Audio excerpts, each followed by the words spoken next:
여러분 안녕하세요. 토픽 쓰기 16번째 시간입니다. 오늘은 51번, 52번 문제를 같이 풀어보도록 하겠습니다. 정우씨 안녕하세요. 아직 확실하지 않은데 내일 퇴근하고 정우씨 회사 근처 서점에 빈칸. 혹시 그 서점이 몇 시에? 빈칸. 시간이 너무 늦어서 서점 문을 닫을까 걱정이에요. 문자 주세요. 미선. 네, 미선 씨가 정우 씨에게 이런 메시지를 보냈어요. 그래서 자, 먼저 인사를 해요. 안녕하세요. 아직 확실하지 않은데 확실하다는 네, certain, sure라는 뜻이에요. 그런데 아직 확실하지 않아요 하는 거 보니까 I'm not sure 하고 이렇게 말하는 거예요. 자, 미선 씨가 정우 씨 회사 근처에 있는 서점에 네, 분위기상 문맥상 빈칸의 단어는 가다, 들르다 뭐 이런 뜻이 들어갈 것 같아요. 그런데 미선 씨가 정우 씨 회사 근처에 있는 서점에 갈 건지 안 갈 건지 아직 확실하지 않아요. 뭐 자기가 가고 싶은지 안 가고 싶은지 마음을 정하지 않았든 아니면 내일 시간이 있든 없든 어쨌든 어떤 이유에서든 아직 미선 씨는 정우 씨 회사 근처에 있는 서점에 가는 것이 확실하지 않아요. 그런데 그 전에 먼저 정우 씨에게 물어볼 게 있어서 이렇게 메시지를 보내는 거예요. 그러니까 빈칸에 단어는 가다, 들르다, 뭐 이런 거 비슷한 단어들이 들어가면 될 것 같고요. 문법은 을까 하다라는 문법이 들어가면 될 것 같습니다.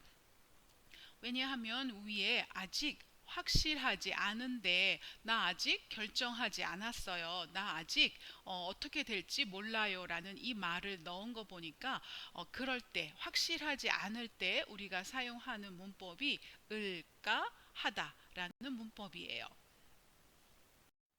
그래서 여러분 일단 들르다라는 단어를 먼저 살펴볼게요. 자, 들르다는 drop by예요. 지나가는 길에 잠깐 들어가 머무는 거예요. 그래서 drop by somewhere and stay shortly while on one's way라는 뜻으로 어디에 가는 길에 그때 잠깐 들러서 오래 안 있어요. 잠깐 5분, 10분 뭐 이렇게 있다가 다시 나가는 거예요. 그런 것을 들르다라고 이야기를 해요. 그래서 예를 들면 이따 우리 그 집에 가는 길에 들를게 할 때, 자 여러분 여기 내가 있어요. 자 여기 내가 있고 내가 있다가 집에 갈 거예요. 집에 가는데 그 집에 가는 길 거기에 어떤 뭐 가게가 있어요. 어떤 친구가 있어요. 친구 집이 있어요. 어쨌든 네, 여러분이 이렇게 집에 가는 그 길, on the way 그 길에 어디 이런 곳에 여러분이 잠깐 들어가서 얘기를 하거나 무엇인가를 살 때 우리가 들르다라는 이런 단어를 사용하게 돼요. 자, 이 단어는 많이 사용하는 단어예요. 그래서 여러분이 기억해 두시면 좋을 것 같아요. 우리 집에 오늘 들르세요. 네, 오늘 잠깐 우리 집에 와서 커피 마시고 놀다가 가세요 라는 말이 아니에요. 그럴 때는 들르다라는 단어를 사용하지 않아요. 우리 집에 와서 밥 먹고 노세요 할 때는 그냥 우리 집에 오늘 오세요. 우리 집에 놀러 오세요 라고 말을 해요. 그런데 들르다라는 단어를 사용한 걸 보니까 시간이 오래 걸리지 않아요. 잠깐 뭐 줄 게 있는 것 같아요. 아니면 잠깐 할 얘기가 있거나 뭐 5분, 10분 그 이상 걸리지 않을 것 같아요. 그럴 때 우리가 우리 집에 오늘 잠깐 들르세요. 우리 집에 오셔서 잠깐 말하고 가세요 라는 뜻이에요. 세 번째, 가게에 들렀다가 갈까? 네, 집에 가는 길에 가게에 잠깐 빵을 사야 돼요. 아니면 가게에서 뭘 잠깐 사야 돼요. 그럴 때는 가게에 들렀다가 갈까라고 말을 해요. 그 가게가 목적지가 아니에요. 내가 원래 가고 싶은 곳은 다른 곳이에요. 그런데 그 길에 가게에 들르는 거예요. 마지막으로 친구 집에 들렀어요 라고 이야기할 때, 자, 선생님이 학교든 아니면 집이든 아니면 회사든 어디를 가고 있어요. 거기가 내가 가야 하는 목적지예요. 그런데 그 잠깐 친구 집에 가서 잠깐 있다가 다시 또 나왔어요. 그럴 때 하는 말이 친구 집에 들렀어요 라고 하는 말이에요. 그래서 미선 씨가 오늘 정우 씨 회사 근처에 있는 서점에서 오래 있을 것 같아요. 그러면 그때는 가다라고 이야기하고, 미선 씨가 다른 곳에 가는데 아마 그 길 가운데에 서점이 있었나 봐요. 그러면 서점에 들러서 잠깐 책을 하나 사거나 잠깐 어떤 일을 하고 다시 또 자기의 길을 갈 거예요. 그럴 때 들르다. 자, 그리고 을까 하다라는 그러한 문법을 사용했어요. 을까 하다는 밑에 설명한 것처럼 어떤 일을 하려고 해요. 어떤 의도가 있어요. 그런데 아직 확실하지 않아요. 그것을 행동으로 옮기기 전에 확실하지 않은 부분이 있어요. 그래서 그냥 아직 생각만 하는 거예요. 그럴 때 우리가 을까 하다라고 이야기해요. 자, 휴가 때 한국에 여행 갈까 해요. 아마 친구가 휴가에 뭐 할 거예요? 그랬더니 이렇게 대답하는 것 같아요. 아, 내 마음에 한국에 여행 가고 싶어요. 그래서 계획을 세우고 한국 비행기표, 호텔, 또 여행 루트를 이렇게 다 결정하고 알아보는 게 아니라 한국에 갈까? 한국에 가면 재밌을 것 같은데 하고 이렇게 생각만 하고 아직 결정은 안 한 거예요. 그럴 때 우리가 을까 하다라고 이야기해요. 자, 아직 휴가 때 한국 가면 좋겠다라고 생각만 했지 아직 결정을 안 해서 이렇게 말을 했어요. 두 번째, 주말에 집에서 영화도 보고 게임도 할까 해요. 네, 주말에 뭐 할 거예요? 아직 특별한 계획이 없어요. 그래서 집에 있을 것 같아요. 뭐 영화도 보고 게임도 하고 낮잠도 자고 뭐 책도 읽고 뭐 이렇게 여러 가지 할 수 있어요. 뭐 그런 거 하면 되겠지 뭐 하고 이렇게 생각하는 거예요. 그런데 이렇게 을까 해요는 아직 결정을 안 한 거기 때문에 또 갑자기 친구가 전화 와서 같이 영화 보자, 영화관에 가자라고 하면 그냥 다시 또 영화관에 갈 수도 있는 거고 밖에 나가서 친구하고 쇼핑도 하고 밥을 먹을 수도 있는 거예요. 그래서 여러 가지 가능성이 열려 있어요. 그럴 때 할까 해요라고 말해요. 세 번째, 특별한 일이 없으면 그냥 집에서 쉴까 해요. 네, 주말에 뭐 할 거예요? 집에서 그냥 쉴까 해요. 쉴 것 같아요. 그냥 집에서 쉬어야지 하고 생각했어요. 그런데 특별한 일이 있으면 집에서 쉬지 않고 또 밖에 나가서 여러 가지 일을 할 수도 있는 거예요. 그럴 때 우리가 을까 하다라는 문법을 사용해요. 그래서 정우 씨, 안녕하세요. 아직 확실하지 않은데 내일 퇴근하고 정우 씨 회사 근처 서점에 갈까 해요. 들를까 해요. 라고 이렇게 쓰시면 됩니다. 자, 여러분이 보내주신 답을 한번 체크해 볼게요. 자, 근처 서점에 가기로 했는데요. 네, 이것도 괜찮아요. 여러분 답을 보니까 다들 가다, 또 만나다라는 단어를 사용했어요. 그래서 보니까 이 문제가 뭘 물어보는지 이해했어요. 이해했는데 이제 더 구체적인 문법을 어떻게 사용하는지 한번 살펴보면 될 것 같아요. 서점에 가기로 했는데요.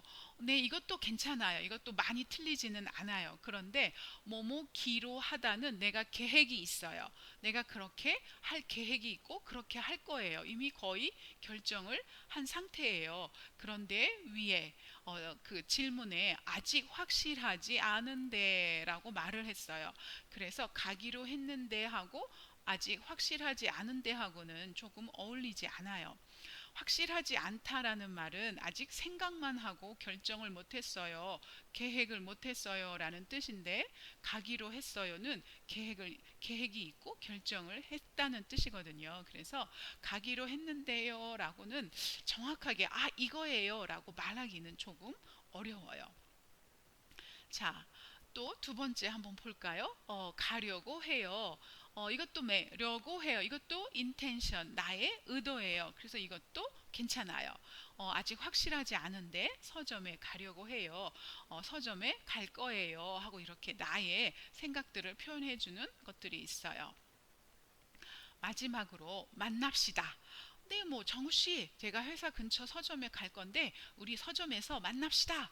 네, 이렇게 말할 수 있어요. 문맥상 괜찮아요. 그런데 여러분 보세요. 자, 만나다라는 동사는 어디 어디에서 만나다라고 앞에 조사가 에서라는 조사가 사용돼요. 그런데 우리 문제에는 근처 서점 에라고 되어 있죠. 그래서 여기 에라고 되어 있기 때문에 이 네 번째 다 만납시다는 정답이 될 수가 없어요. 왜냐하면 에 만나다라는 그런 말은 없거든요.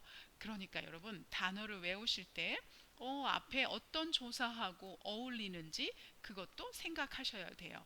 어디 어디에서 만나다, 어디 어디에 가다 하고 이렇게 어울리는 단어와 조사들이 있어요. 그래서 그런 것들을 조심하셔야 돼요. 이런 것들이 맞지 않으면 틀린 문장이 되거든요. 자, 그럼 이어서 같이 계속 보겠습니다. 혹시 그 서점이 몇 시에 빈칸 시간이 너무 늦어서 서점 문을 닫을까 걱정이에요. 문자 주세요. 네, 미선 씨가 그 서점이 몇 시에 문을 닫는지 몰라서 지금 정우 씨에게 물어보는 것 같아요. 자, 뭘 물어봤을까요? 네, 몇 시? 서점이 몇 시 있는 것도 보고 그 다음에 갔는데 서점에 갔는데 문이 닫혀 있을까 봐 걱정이에요 하는 거 보니까 서점이 몇 시에 문을 닫는지 물어보는 것 같아요. 그럴 때 문을 닫다, close라고 그 단어를 사용하게 되죠. 네, 단어는 문을 닫다를 사용하시면 되고 문법은 정우 씨 혹시 알아요? 몇 시에 문을 닫는지 그거 알아요? 하고 이렇게 물어보는 문장이죠. 자, 앞에 혹시 하고 이 단어도 사용했어요. 혹시 알아요? 라는 이런 느낌이거든요. 그래서 두 번째 문법에는 뭐뭐은지 는지 알아요? 몰라요? 라고 이렇게 이런 문법을 사용할 수 있어요. 자, 여러분, 은지, 는지 알아요? 몰라요? 이거는 이 문법은 앞에 반드시 의문사가 나와야 합니다. 의문사는 뭐 what time, where, when, how, why 이런 것을 의문사라고 이야기를 해요. 그래서 어떤 것에 대해서 그런 것을 알아요? 몰라요? 하고 물어보는 거예요. 자, 그래서 영어의 표현에서 Do you know what time? 브라브라 하고 이 표현하고 정확하게 똑같은 표현이에요. 자, 그래서 여러분 밑에 예문을 한번 보세요. 서점이 몇 시에 문을 여는지 알아요? 자, do you know what time the store is open? The bookstore is open? 네, 이렇게 물어보는 거죠. 그래서 몇 시에라는 의문사와 는지 알아요? 라고 같이 만났어요. 그래서 이렇게 대답할 수 있고요. 네, 만약에 여러분이 몇 시에 문을 여는지 알아요 하면 네, 몇 시에 문을 여는지 알아요. 9시예요. 라고 이렇게 대답할 수 있고 여러분도 잘 몰라요. 그러면 저도 몇 시에 문을 여는지 잘 몰라요 하고 이렇게 대답할 수 있어요. 자, 계속 여러분이 이해하기 쉽도록 계속 서점에 대해서 물어보고 있어요. 자, 두 번째는 서점이 어디에 있는지 알아요? Do you know where the store is? Where the bookstore is? 하고 이렇게 물어보는 거예요. 자, 그래서 굉장히 예의 바르고 그 폴라이트한 표현이죠. 세 번째, 서점에 어떻게 가는지 알아요? 네. 그리고 서점에 가려면 시간이 얼마나 걸리는지 알아요? 서점에 왜 가는지 알아요? 네, 이렇게 여러분이 여러 가지 의문사, 물어보는 말, 의문사하고 는지 알아요, 몰라요 하고 이렇게 물어볼 수 있습니다. 자, 그러면 문을 닫다라는 단어가 사용되니까 이 문법하고 같이 사용해서 정답은 혹시 그 서점이 몇 시에 문을 닫는지 알아요? 라고 이렇게 물어볼 수 있겠죠. 자, 여러분이 보내주신 정답을 보겠습니다. 혹시 그 서점이 몇 시에 문을 닫나요? 네, 여러분 다 표현들이 문을 닫다라는 동사를 사용했어요. 단어를 사용한 거 보니까 잘하셨어요. 여러분이 닫다라는 단어만 쓰셔도 이 문제는 2점이나 3점을 얻을 수 있어요. 우리 빈칸 하나에 5점이잖아요. 그러면 이렇게 닫다라는 동사를 잘 사용했구나. 그러면 먼저 2점하고 3점하고 받을 수 있어요. 그리고 문법상 잘 맞으면 높은 점수를 받는 거예요. 혹시 그 서점이 몇 시에 문을 닫나요? 네, 이 표현도 맞아요. 이 표현도 쓸 수 있어요. 그런데 혹시라는 이 단어 때문에 는지 알아요? 라고 이렇게 쓰는 게 가장 문맥상 잘 어울리는 답이 될 것 같아요. 자, 혹시 그 서점이 몇 시에 문을 닫아요? 네, 이것도 2번도 1번하고 같습니다. 자, 세 번째. 혹시 그 서점이 몇 시에 문을 닫을까요? 네, 이것도 물어보는 문장이니까 네, 1번, 2번, 3번 다 정답이 될 수 있습니다. 자, 그런데 네 번째, 문을 닫히는지 알아요? 네, 이것도 뜻이 비슷해요. 네, 잘하셨어요. 그런데 문법적으로 조금 좀 오류가 있어요. 문법적으로 틀린 부분이 있어요. 옆에 보시면 문을 닫다는 액티브 패턴이에요. 내가 문을 닫아요. 문을 닫아요. 그런데 이것이 좀 패시브, 수동 형태로 문장을 만들게 되면 문이 닫히다라고 할 수 있어요. 자, 그래서 여러분 이것이 패시브, 수동인지 액티브, 능동인지 어떻게 알아요? 자, 여러분 이렇게 조사, 을, 이 조사하고 닫다, 닫히다 라는 이러한 동사를 보고 확인하는 거죠. 그러니까 이것이 액티브인지 패시브인지 알 수 있는 방법은 두 가지예요. 첫 번째는 을, 이 조사. 두 번째는 닫다, 닫히다 라는 동사예요. 그런데 이게 두 개가 쌍이에요. 둘이 커플이에요. 둘이 꼭 맞아야 돼요. 그런데 네 번째 답을 보면 문을 하고 이거 액티브예요. 그런데 동사는 닫히는지 he 하고 패시브 형태가 사용됐어요. 그래서 이거는 능동과 수동, 액티브와 패시브를 같이 썼어요. 이런 경우는 네, 정답이 될 수가 없어요. 그런데 뒤에 문법은 뭐뭐는지 알아요? 라고 이렇게 아주 이 문법이 사용하는 걸 잘 알고 썼어요. 그런데 앞에 수동과 능동을 잘못 썼죠? 네, 조금 아까워요. 그래도 문을 닫히는지 알아요라고 이렇게 쓰셔도 0점 처리는 안 될 거예요. 왜냐하면 닫히다라는 단어를 사용했고 또 는지 알아요라는 문법을 사용할 줄 아는 거 보니까 조금 실수가 있네 하고 마이너스 점수를 줄 거예요. 그렇지만 점수를 조금 받을 수는 있어요.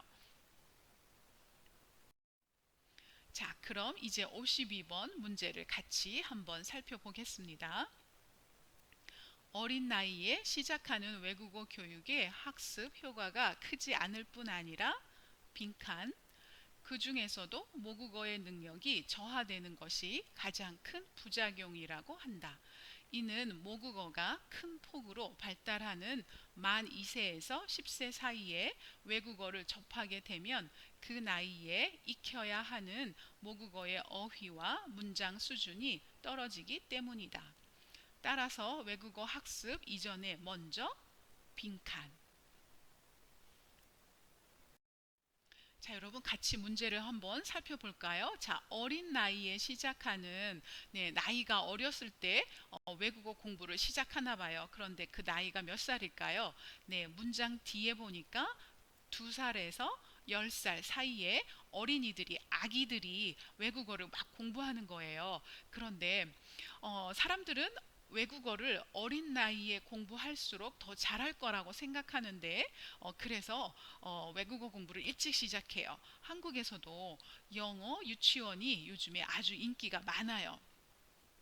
유치원, 그러니까 3살, 4살, 5살 뭐 이렇게 그 나이에 어린이들이, 아기들이 유치원에 가서 공부를 하고 노는데, 영어로 또 외국어로 이렇게 놀고 공부하는 거예요. 많이 비싸겠지요? 자, 그러면서 엄마들이, 부모님들이, 아, 이제 우리 아이는 외국어를 잘하겠지라고 그렇게 기대를 하고 있는 거예요. 그런데 이렇게 어린 나이에 시작하는 외국어 교육의 학습 효과. 학습은 공부하다라는 뜻이에요.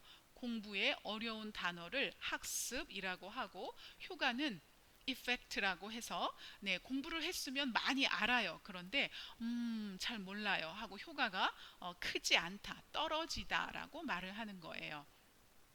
그런데 학습 효과가 크지 않을 뿐 아니라 B하다, 빈칸이에요.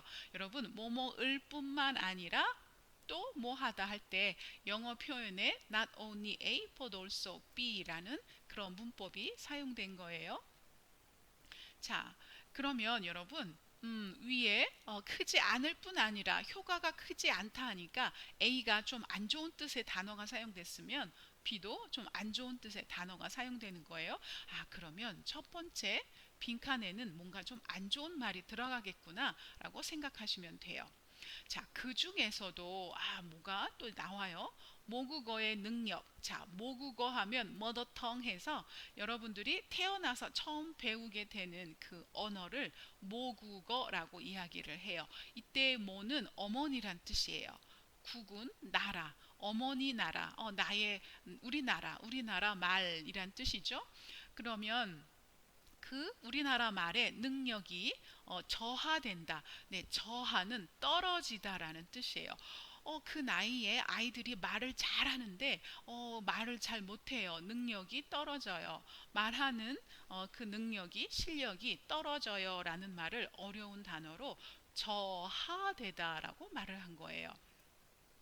그러면 외국어를 공부함으로 인해서 그 자기네 나라 말을 못하게 되는 것이 가장 큰 부작용이라고 한다라고 말했어요. 부작용은 사이드 이펙트 해서, 여러분이 약을 먹었을 때 배가 아파서 약을 먹었는데 배가 아픈 건 괜찮은데 갑자기 머리가 아파요. 그것에 대한 다른 나쁜 작용, 나쁜 효과, 그것을 부작용이라고 해요. 외국어를 일찍 배워서 좋긴 하지만 그것에 대한 가장 큰 부작용으로 자기네 나라 모국어를 못하게 돼요라는 그런 뜻이겠죠. 아, 그럼 여러분, 빈칸 뭐가 들어갈지 조금 이제 짐작이 되실 거예요. 이는 모국어가 큰 폭으로, 아주 크게, 큰 레인지, 큰 범위로 아주 많이라는 뜻이에요. 자, 모국어가 많이 발달하는 만 2세에서 10세 사이에 외국어를 접하게 되면, 자, 여러분, 자기네 나라 말이 가장 많이 발달하는 시간이 만 2세에서 10세 사이예요. 자기네 나라 말을 제일 잘하는 때라는 뜻이죠. 자, 그런데 여러분, 여기 나이 앞에 만이라는 단어가 사용됐어요. 자, 한국에는 나이가 두 가지가 있어요. 그래서 진짜 나이라고 해야 되나요? 진짜 나이를 만이라고 하고, 조금 가짜 나이를 그냥 2살 이렇게 이야기해요. 자, 다른 나라에서는 아기가 태어난 그날부터 이 아기가 1살, 2살 세기 시작해요. 그런데 한국에서는 아기가 태어나기 전에 엄마 뱃속에 있을 때, 엄마가 임신했을 때부터 1살이라고 계산해요. 한국에서는 아기가 엄마하고 같이 있을 때, 아직 태어나지 않을 때도 이미 하나의 생명, 한 사람이라고 생각을 하는 거예요. 그때부터 이미 사람이에요. 그래서 한국 사람은 태어나자마자 1살이에요. 그리고 또 1년이 지나면 2살이에요. 그래서 한국 사람의 나이는 다른 나라 사람보다 1살이 많답니다. 조금 억울하지요? 그런데 그렇게 따지지 않고 진짜 태어난 날부터 세는 그 나이를 우리가 만 2세, 만 10세라고 이렇게 이야기를 합니다.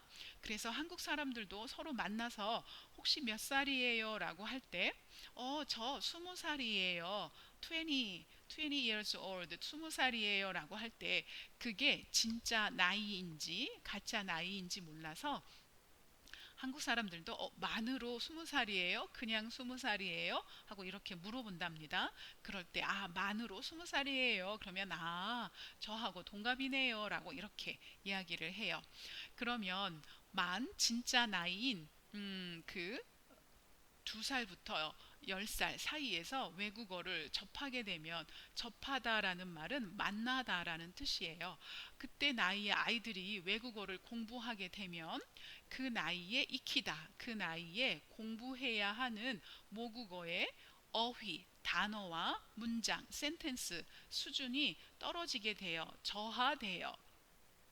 따라서 외국어 학습 전에 외국어를 배우기 전에 뭘 먼저 배워야 된다는 뜻이죠. 네, 외국어를 배우기 이전에 먼저 모국어를 잘 배우고 그 다음에 외국어를 배우는 게 좋습니다라는 그런 뜻이에요. 자, 그럼 여러분 같이 빈칸을 볼까요? 자, 뭔가 앞에 학습 효과가 크지 않다라고 했으니까 기억 빈칸에도 뭔가 나쁜 얘기가 들어갈 거예요. 그런데 여러분 뒤에 보세요. 큰 부작용 이야기 하는 거 보니까 네, 첫 번째 빈칸에는 부작용이 많다. 문제가 심각하다. 뭐 이렇게 부작용, 문제, 그리고 크다, 심각하다라는 이런 안 좋은 뜻의 단어가 들어가겠죠.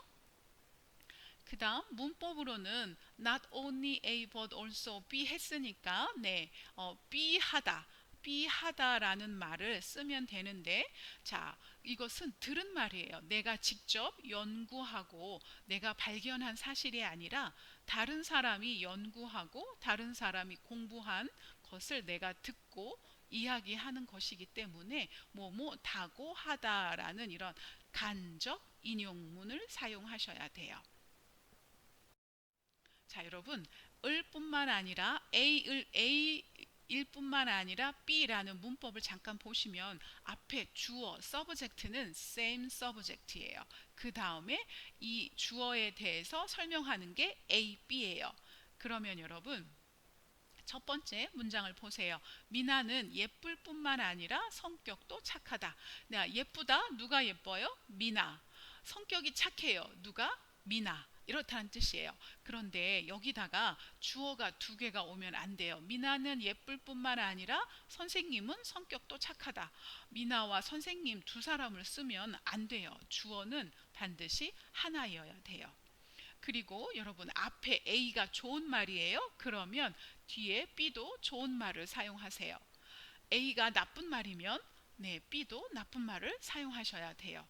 그래서 미나는 예쁠 뿐만 아니라 성격도 착하다, 예쁘다, 착하다 다 좋은 말이에요. 그런데 이것을 미나는 예쁠 뿐만 아니라 성격도 나쁘다, 성격도 안 좋다라고 하면 무슨 말을 하는 거지? 하고 이해가 잘 안 가요. 그래서 을 뿐만 아니라 A, B 잘 사용하세요. 두 번째, 우리 언니는 한국어를 잘할 뿐만 아니라 중국어도 잘한다. 자, 한국어를 잘해요. 누가? 우리 언니가. 중국어도 잘해요. 누가? 우리 언니가. 라는 뜻이죠. 세 번째, 그는 책을 많이 읽었을 뿐만 아니라 경험도 많다. 네, 책을 누가 많이 읽었어요? 그가. 경험이 많아요. 누가? 그가. 네, 이렇게 하시면 되고 그 회사는 연봉이 높을 뿐만 아니라 복지 제도도 잘 되어 있다. 네, 연봉하면 1년에 받는 봉급, 월급이란 뜻이죠. 네, 돈을 많이 준다는 뜻이에요. 그리고 복지 제도 하면 웰페어 해서 네, 여러 가지 뭐 휴가도 많이 주고 보너스도 많이 주고 뭐 그런가 봐요. 자, 그러면 둘 다 누구의 무엇에 대해서 말하는 거예요? 그 회사에 대해서 이야기하고 있는 거예요. 자, 그리고 여러분, 뭐뭐 다고 하다는 다른 사람에게서 들은 말을 전달할 때 말하는 것으로 문장 주어의 생각이나 의견 등을 나타낼 때 사용한다라고 하시면 돼요. 자, 첫 번째 문장을 같이 보세요. 제주도는 겨울에도 날씨가 따뜻하다고 해요. 자, 내가 제주도에 가서 제주도 겨울에 한번 지내봤어요. 그랬더니 날씨가 따뜻해요. 하고 이렇게 내가 직접 보고 경험한 것을 이야기할 때는 제주도는 겨울에도 날씨가 따뜻해요. 하고 이렇게 이야기해요. 그런데 내가 경험하고 내가 본 것이 아니라 다른 사람한테 들었어요. 다른 사람한테 들은 내용을 내가 지금 얘기하는 거예요. 그래서 그럴 때는 따뜻하다고 해요 라고 말하는 거예요. 어제 공연에 사람이 많이 왔다고 합니다. 자, 어제 내가 공연에 갔나요? 아니요. 나는 안 갔어요. 그냥 들었어요. 나는 그 사람이 잘못했다고 생각해요. 네, 그리고 또 이거는 나의 생각을 말하는 거예요. 자, 그 사람이 잘못했어요. 라고 말하시는 거예요. 그런데 나는 그렇게 생각해요. 라고 나의 생각을 이야기할 때 잘못했다고 생각해요. 라고 쓰시면 돼요. 이 정도면 괜찮다고 봐요. 이 정도면 괜찮아요. 이건 나의 의견이에요. 그런데 나의 의견을 이렇게 표현할 때는 괜찮다고 생각해요. 다고 봐요. 생각해요. 라고 하는 거예요. 그는 올해 꼭 한국어를 열심히 공부하겠다고 결심했어요. 자, 그가 한국어를 공부 열심히 할 거야 라고 이렇게 결심한 것을 표현하는 거예요. 그렇게 결심했어요 할 때 그렇게라는 말을 다고 라고 쓴 거예요. 자, 그럼 빈칸에는 부작용이 심각하다고 한다, 문제가 크다고 한다 라고 쓰시면 되겠죠. 그래서 같이 한번 여러분이 보내주신 답을 보면, 자, 어린 나이에 시작하는 외국어 교육의 학습 효과가 크지 않을 뿐 아니라 소용이 없습니다.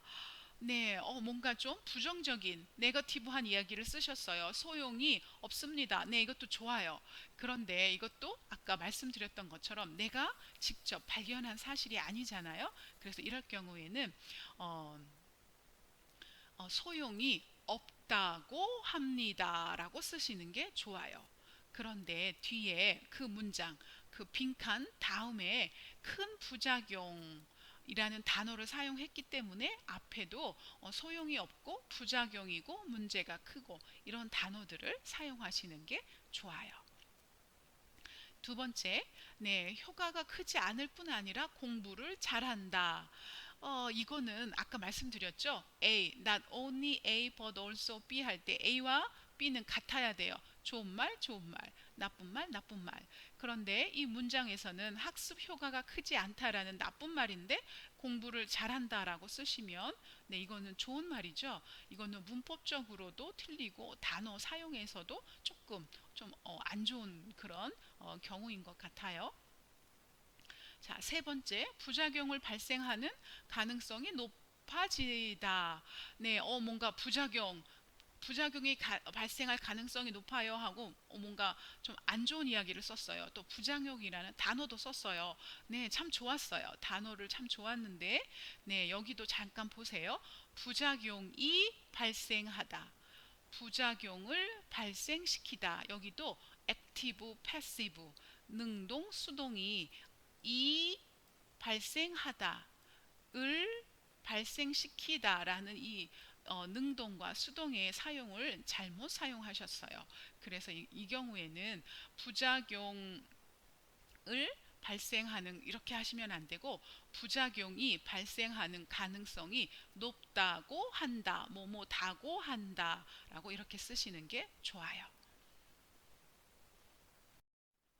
자, 그럼 두 번째 빈칸을 같이 보실까요? 이는 모국어가 큰 폭으로 발달하는 만 2세에서 10세 사이에 외국어를 접하게 되면 그 나이에 익혀야 하는 모국어의 어휘와 문장 수준이 떨어지기 때문이다. 따라서 어떤 결론이죠. 그러니까 외국어 학습 이전에 먼저 네, 모국어라는 단어가 꼭 들어가는 게 좋겠죠. 그리고 따라서 어떤 이런 말들 때문에 뭐뭐 해야 한다, must라는 그런 문법을 사용하는 게 좋습니다. 그래서 두 번째 빈칸에는 모국어 학습이 잘 이루어져야 한다. 네, 모국어를 잘 해야 한다라는 이런 내용이 들어가시면 될 것 같습니다. 자, 그래서 여러분이 보내주신 정답을 함께 볼게요. 자, 따라서 외국어 학습 이전에 먼저 모국어를 배워야 된다. 네, 맞아요. 모국어를 배워야 된다. 괜찮아요. 모국어 들어갔고 아야 한다, 어야 한다라는 must 들어가야 됐죠. 그래서 네, 모국어를 네, 잘 배워야 한다라고 이 말을 사용해 주시면 더 좋을 것 같아요. 네, 아주 잘 쓰셨어요.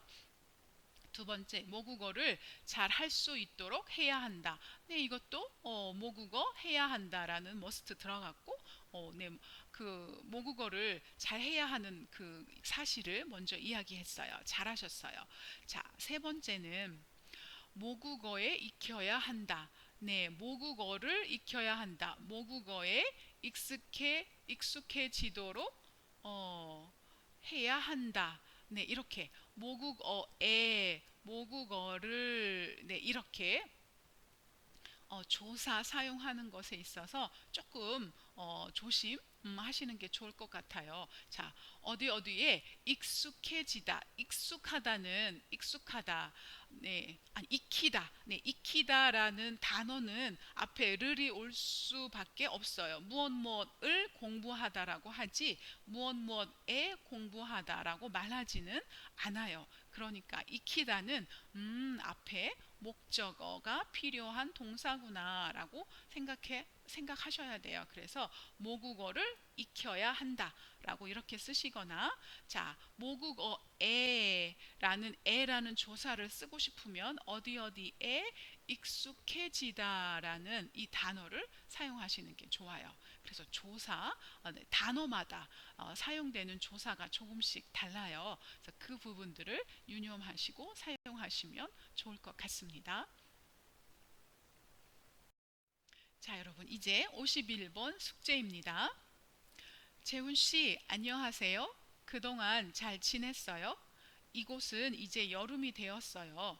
지난주는 25도였는데 이번 주는 28도예요. 날씨가 점점 빈칸. 재훈 씨는 여름 방학에 무슨 계획이 있어요? 저하고 미키 씨는 방학에 한국에 빈칸. 혹시 그때 만날 수 있어요? 연락 주세요. 미미. 52번 숙제입니다. 요즘은 통신 수단이 잘 발달되어 있어 의사소통이 잘 이루어질 것 같지만 오히려 빈칸. 통신수단이 잘 발달되었는데도 의사소통이 잘 되지 않는 이유는 이해하지 못한 것을 그냥 넘어가기 때문이다. 따라서 의사소통이 잘 되지 않을 때는 상대의 말이 무슨 뜻인지 분명하게 다시 빈칸.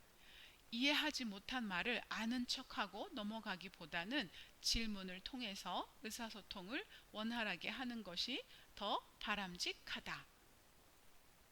네, 여러분. 오늘도 아주 어려운 공부를 잘 마치셨어요. 네, 51번, 52번. 네, 여러분, 보시고 정답은 네, 여러분 그 댓글로 달아주시면 될 것 같아요. 네, 여러분 공부하시느라고 수고하셨어요. 감사합니다.